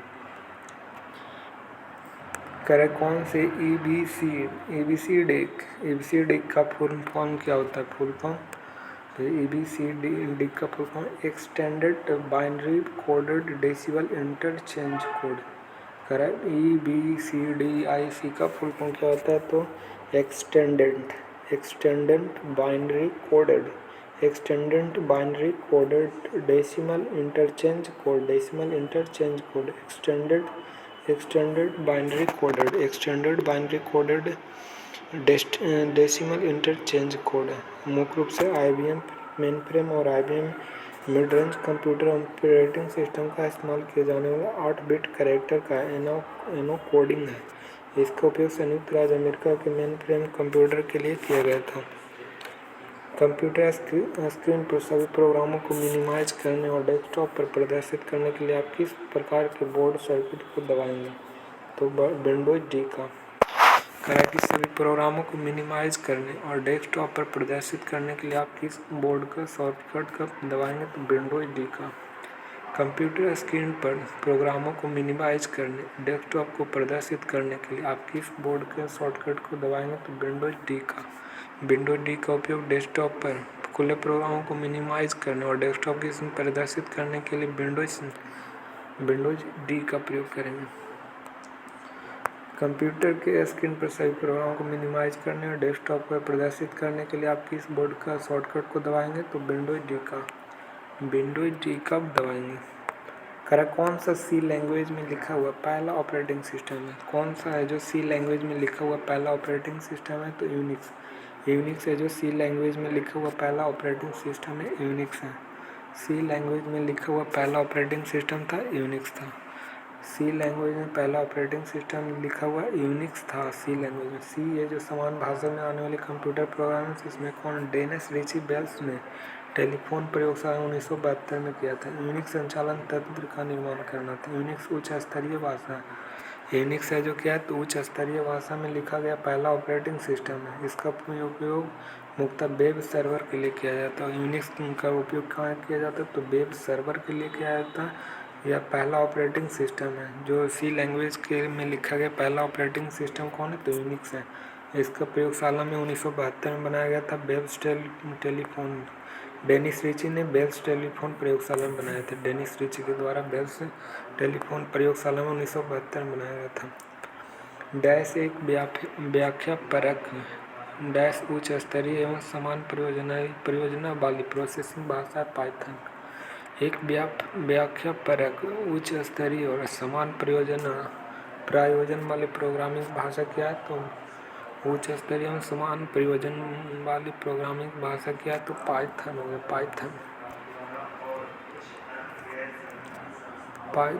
पाइथन एक क्या? तो समान कार्यों के लिए उपयुक्त उच्च स्तरीय प्रोग्रामिंग भाषा, इंटरएक्टिव ऑब्जेक्टिव ओरिएंटेड स्क्रिप्टिंग भाषा है। एक व्याख्या परक उच्च स्तरीय एवं समान प्रयोजन वाली प्रोग्रामिंग भाषा कौन कौन है? तो इसमें उच्च स्तरीय प्रोग्रामिंग भाषा, इंटरएक्टिव ऑब्जेक्टिव ओरिएंटेड स्क्रिप्टेड भाषा है। इसमें लिखे गए कोई आसानी से पढ़े और समझे जा सके इसे प्रोग्रामिंग भाषा गुडो वान रुसोमो 1991 में बनाया था। एक व्याख्या परक उच्च स्तरीय और समान प्रयोजना वाली प्रोग्रामिंग भाषा क्या? तो पाइथन। उच्च स्तरीय एवं समान प्रयोजन वाले प्रोग्रामिंग भाषा क्या है? तो पाइथन एक समान कार्यों के लिए उपयुक्त उच्च स्तरीय programming, interactive objective oriented scripting भाषा। इस भाषा को डिजाइन के रूप में किया। इसमें लिखे गए आसानी से पढ़े और समझे जा सकते थे। इसका प्रोग्रामिंग भाषा को गुडो वान रूसोम ने 1981 में बनाया था। 1991 में बनाया था पाइथन को कौन? गुडो वान रूसोम। फोर्ट्रॉन जो पहली उच्च स्तरीय कंप्यूटर प्रोग्रामिंग भाषा है, किसने विकसित किया था? फोर्ट्रॉन को विकसित कौन किया था? तो फोर्ट्रॉन का विकसित किया था सबसे पहले कौन? क्योंकि फोर्ट्रॉन भाषा का विकसित किया था जॉन बैकस के द्वारा। फोर्ट्रॉन को विकसित उच्च स्तरीय भाषा जो कौन विकसित किया था? जॉन बैकस के द्वारा विकसित किया गया था फोर्ट्रॉन को। फोर्ट्रॉन को कौन किया था? तो फोर्ट्रॉन को विकसित किया था कौन? तो जॉन बैकस के द्वारा प्रस्ताव IBM कंपनी के 1997 में किया गया था। अंग्रेजी शब्दों में फार्मूला ट्रांसलेशन अंग्रेजी के शब्दों को फार्मूला ट्रांसलेशन का संक्षिप्त रूप था। यह गणितीय सूत्रों को आसानी से हल किया जा सकता है, इसलिए जटिल वैज्ञानिक गणनाओं में इसका प्रयोग किया करते थे फोर्ट्रॉन को। फोर्ट्रॉन विश्व के सर्वप्रथम उच्च स्तरीय कंप्यूटर प्रोग्रामिंग भाषा जिसका विकास जॉन बैकस के द्वारा 1957 में किया गया था। ठीक है। कंप्यूटर प्रोग्रामिंग भाषा निम्न में से कौन सी चौथी पीढ़ी का भाषा है? तो चौथी पीढ़ी का भाषा क्या है? तो कंप्यूटर प्रोग्रामिंग भाषा के लिए चौथी पीढ़ी का भाषा SQL है। जिससे SQL का फुल फॉर्म क्या होता है? Structure query language. Structure query language है जो चौथी पीढ़ी की भाषा, एक प्रकार की कंप्यूटर भाषा जो RDBMS में डेटा को मैनेज करती है। RDBMS में डेटा को क्या करती है? मैनेज करती है SQL। JPEG डिजिटल छवियों के लिए हानिपूर्ण संपीड़न के आमतौर पर इस्तेमाल किया जाने वाला तरीका है। JPEG का फुल फॉर्म क्या होता है? तो joint photography expert group. Joint photography expert group होता है JPEG का फुल फॉर्म। JPEG का फुल फॉर्म क्या होता है? Joint program photographic expert group. करा ASCII का पूर्ण नाम क्या है? तो इसमें American standard code for information interchange. ASCII का पूर्ण रूप क्या था? American standard code for information interchange. American standard code for information interchange. American standard code information interchange. Java script programming भाषा किस वर्ष प्रचलन हुआ था? तो जावा 1995 में प्रोग्रामिंग भाषा के रूप में विकसित हुआ था। 1995 में मुख्यतः क्लाइंट साइड में वेब पेज के रूप में प्रयुक्त हुआ। 1955 में 95 में प्रचलन हुआ 1995 में, ठीक है ना। जावा स्क्रिप्ट। आर्टिफिशियल इंटेलिजेंस के लिए प्रोग्रामिंग भाषा लिस्प को किसने विकसित किया था? लिस्प को तो जॉन मैकार्थी के द्वारा लिस्प को आर्टिफिशियल इंटेलिजेंस के लिए प्रोग्रामिंग भाषा लिस्प के लिए विकसित किया था 1959 में। कौन किए थे? जॉन मैकार्थी के द्वारा विकसित किया गया था। और यह फंक्शनल प्रोग्रामिंग लैंग्वेज है। लिस्प है जो फंक्शनल प्रोग्रामिंग लैंग्वेज है। इसका उपयोग गैर संख्यांकी डाटा को प्रोसेसिंग में किया जाता है। गैर संख्यांकी डाटा को प्रोसेसिंग में लिस्प का प्रयोग किया जाता है। निम्न में से कौन विकल्प है जो अलग अलग है? तो C+ है जो अलग अलग है। विंडोज 19, विंडोज 10, लाइनक्स क्या है? तो ये सब ऑपरेटिंग सिस्टम है। अब विंडोज 10 ये नवीनतम ऑपरेटिंग सिस्टम वर्तमान में विंडोज। लाइनक्स एक ओपन सोर्स ऑपरेटिंग सिस्टम है। लाइनक्स ओपन सोर्स क्या है? तो ऑपरेटिंग सिस्टम है। जबकि विंडोज 7 एवं कॉमर्शियल ऑपरेटिंग सिस्टम है। C+ एक कंप्यूटर भाषा जिसे प्रोग्रामिंग लैंग्वेज भी कहते हैं। A+, कोबोल ये सब क्या है? तो भाषाएं A+ हो गया, A++ हो गया, कोबोल हो गया। बेसिक क्या है? तो बेसिक क्या है? तो कंप्यूटर लैंग्वेज है। ये सब कोबोल, बेसिक, A+, ये सब क्या है? तो ये सब क्या है? तो बेसिक लैंग्वेज है। लेकिन लाइनक्स क्या है? तो ये ओपन सोर्स ऑपरेटिंग सिस्टम बहुत इंपॉर्टेंट है। लाइनक्स क्या है? तो ओपन सोर्स ऑपरेटिंग सिस्टम है। अब विंडोज 98, अब विंडोज 7 ये क्या? तो कॉमर्शियल ऑपरेटिंग सिस्टम। लाइनक्स है जो open source operating system. Windows 98, Windows 7 क्या? तो कॉमर्शियल ऑपरेटिंग सिस्टम। C+ है तो लैंग्वेज है, ठीक है ना। C+ एक लैंग्वेज है, तो विकल्प अलग है। Linux open source operating system. Database जानकारी को पुनः प्राप्त और कभी कभी डेटाबेस में सुधार करने के लिए किस भाषा का उपयोग किया जाता है? क्वेरी लैंग्वेज का डेटाबेस से जानकारी को पुनः प्राप्त और कभी कभी डेटाबेस में सुधार करने के लिए किस भाषा का उपयोग किया जाता है? तो क्वेरी लैंग्वेज का प्रयोग किया जाता है। डेटाबेस के जानकारी को पुनः प्राप्त और कभी कभी डेटाबेस में सुधार करने के लिए किस लैंग्वेज का? क्वेरी लैंग्वेज का प्रयोग किया जाता है।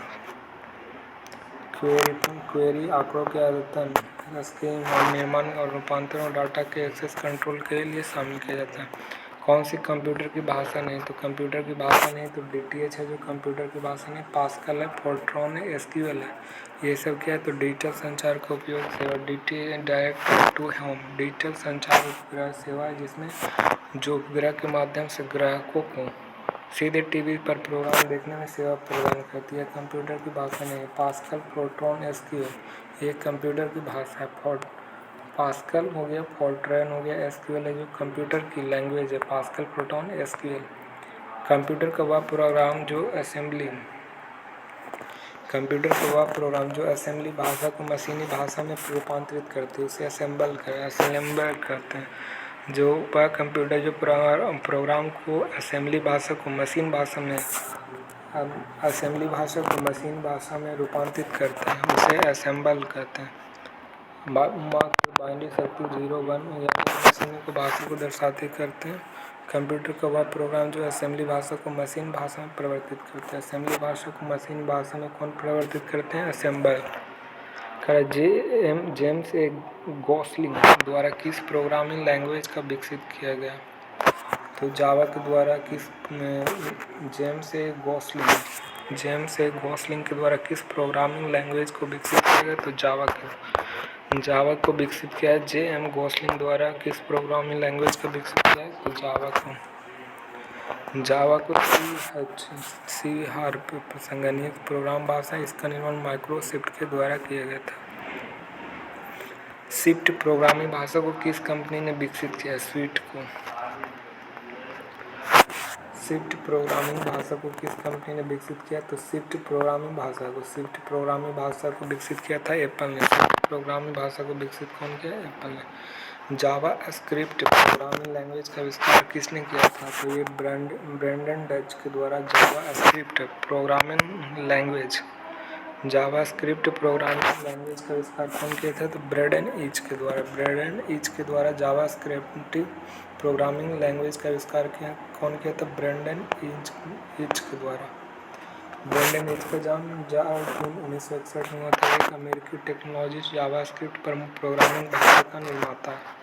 इनके मोजिला परियोजना या मोजिला फाउंडेशन या मोजिला कॉर्पोरेशन का स्थापना किया गया था। इन्होंने मोजिला कॉर्पोरेशन के मुख्य तकनीकी आधार पर रूप में किया था। एक डाटाबेस से डाटा प्राप्त करने के लिए निम्नलिखित में से किस लैंग्वेज का उपयोग करते हैं? तो एक डाटा प्राप्त करने के लिए एक डाटाबेस से डाटा प्राप्त करने के लिए किस लैंग्वेज का प्रयोग करते हैं? तो एसक्यूएल लैंग्वेज का प्रयोग करते हैं। डाटाबेस से डाटा प्राप्त करने के लिए एसक्यूएल लैंग्वेज